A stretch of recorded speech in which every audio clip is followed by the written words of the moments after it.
એક જ મિનિટ.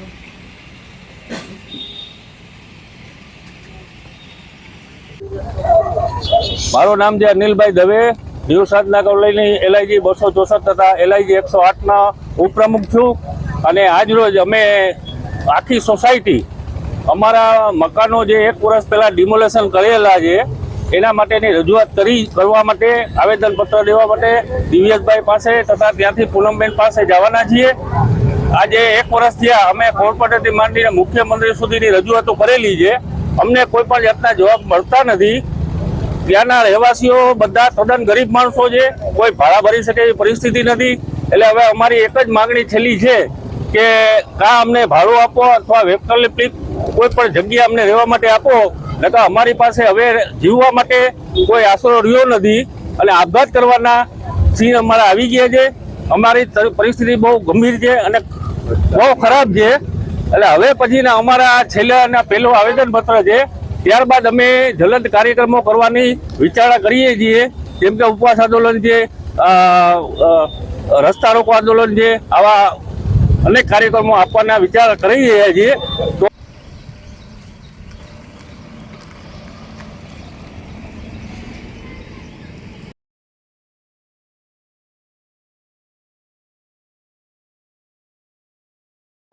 મારું નામ મીના ગોધાણીયા છે.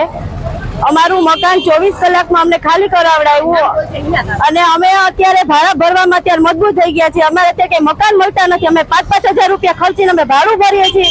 એક કમાવાળાને 4-4, 5-5 જણા ખાવાવાળા અમે શું કરીએ? અમે 24 કલાક ને અમે અત્યારે કોઈ જવાબ નથી દેતું. અત્યારે અમારા મકાન તાત્કાલિક ખાલી કરાવડાવ્યા છે. એ લોકો કે અમને બનાવી દેશે, કઈ જવાબ દેતા નથી. ભાડું દે કાં સામે મકાન છે, કોઈ કઈ જવાબ દેતું નથી અમને. કઈક તો જે આટલા મહિના થઈ ગયા તો કોઈ જવાબ નથી દેતું. કોઈ સરકાર લોકો કોઈ સાંભળતું નથી. તો અમને મરી જશે હવે દવાની સીધી પીસી, બીજું કઈ નહીં થાય હવે બીજું. એક જ મિનિટ.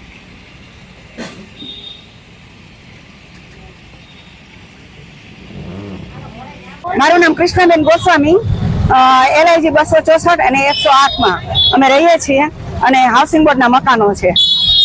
અમને 1 વર્ષ એ લોકોએ અમારા મકાનમાંથી અમને કાઢ્યા છે અને જર્જરિત નહોતા તો એ કહે છે કે જર્જરિત છે એમ કરીને અમારા મકાનો એને ઝડપી લીધા છે, કારણ કે એ જગ્યા બહુ મોટી અને સારી છે. હવે અમે કેટલી વાર રજૂઆત કરી છતાં એ મકાન અમને બનાવી નથી દેતા. અમે હાઉસિંગ બોર્ડ પાસે ગયા તો કે બિલ્ડર નથી મળતા. અકબરીભાઈ પાસે અમે ગયા હતા તો અકબરીભાઈ અહીંયા સપ્તાહમાં આવ્યા હતા તો કે 1.5 મહિનામાં તમારા મકાન બની જશે. મુખ્યમંત્રીને કાગળ લખ્યો છે. ત્યાં 3 મહિના થઈ ગયા, હજી મકાન બન્યા નથી. અમને કોઈ જવાબ આપતા નથી અને અમારે હવે આત્મહત્યા કરવાનો વારો આવ્યો છે, કારણ કે 11 ને 10,000 રૂપિયા એ લોકો કમાય છે તો 10,000 ભાડું કેમ ભરે? મકાનો ભાડે મળતા નથી. તમે કેટલા પરિવાર લોકો બહાર રહે છે? બહાર અમે 500 થી 600 જણા એટલા પરિવારો. 264 મકાન ને 108 મકાન.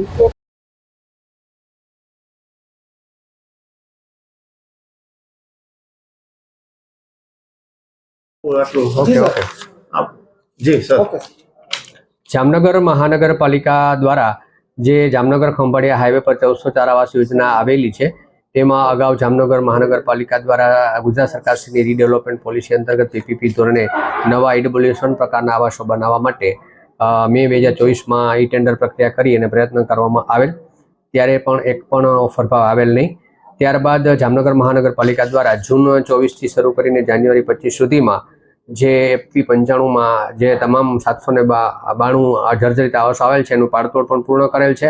અને ત્યારબાદ ફરી જામનગર મહાનગરપાલિકા દ્વારા ફેબ્રુઆરી 2025માં પણ ટેન્ડર પ્રક્રિયા કરી અને બીજો પ્રયત્ન કરવામાં આવેલ છે, જેની પણ મુદત પૂર્ણ થઈ ગઈ છે અને બીજી આ પ્રયત્નમાં પણ એક પણ ઓફર ભાવ આવેલ નથી.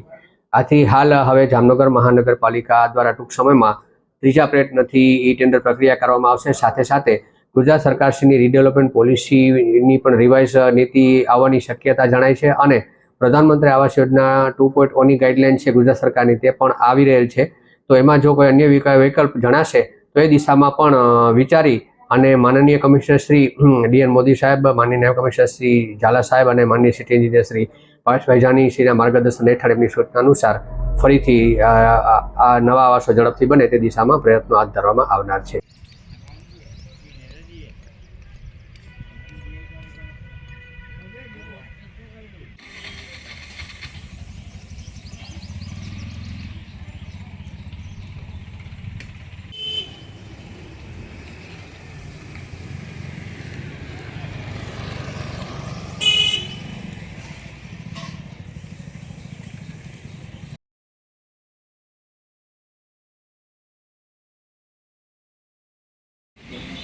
એક જ મિનિટ હો.